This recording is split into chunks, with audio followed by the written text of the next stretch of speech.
কিয়ামতের মাঠে কোনো নবী সুপারিশ করতে পারবেন না। কিসের সুপারিশ জানেন? 50,000 বছর মানুষ দাঁড়ায় থাকবে, দাঁড়ায় থাকবে, দাঁড়ায় থাকবে, বিচার শুরু হচ্ছে না। আল্লাহ পাক এত নারাজ সেদিন, বিচারটা শুরু করার কথা কেউ বলতেই পারবে না আল্লাহকে। আল্লাহ বিচারটা অন্তত শুরু করেন, আল্লাহ বিচারটা অন্তত শুরু করেন।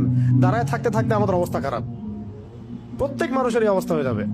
মানে ইল্লা মাশাআল্লাহ, ইল্লা মাশাআল্লাহ। তখন প্রত্যেক নবী রিফিউজ করবেন, আমি পারবো না, আমি পারবো না, আমি পারবো না। আদম আলাইহিস সালাম বলবেন না আমি না, নূহের কাছে যাও। নূহ আলাইহিস সালাম বলবেন না আমি না, ইব্রাহিম আলাইহিস সালামের কাছে যাও। এভাবে একে একে একে একে করতে করতে রাসূল সাল্লাল্লাহু আলাইহি ওয়াসাল্লাম পর্যন্ত আসবেন যখন, তিনি বলবেন যে আমি সুপারিশ করবো ইনশাআল্লাহ, আজকের এই সুপারিশ আমার জন্য। তাও মানুষ দেখবে যে রাসূল সাল্লাল্লাহু আলাইহি ওয়াসাল্লামকে সুপারিশ করানোর জন্য বোরাক নিয়ে আসা হচ্ছে উপর থেকে, আসমান থেকে। জিবরাইল আলাইহিস সালাম আসছেন, তিনি সেখানে উঠছেন, উপরে নিয়ে যাওয়া হবে। মানুষ দেখতে পারবে একটা বিশাল অট্টালিকার সামনে, আসমান এবং জমিনের মাঝখানে। এইটা হচ্ছে মাকামে মাহমুদ। এখানে গিয়ে রাসূল সাল্লাল্লাহু আলাইহি ওয়াসাল্লাম সিজদায় পড়ে যাবেন।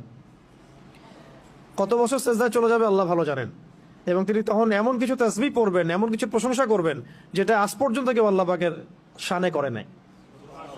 আল্লাহ পাক তাকে সেটা শিখাই দিবেন, তখন ইনস্ট্যান্ট শিখাই দিবেন।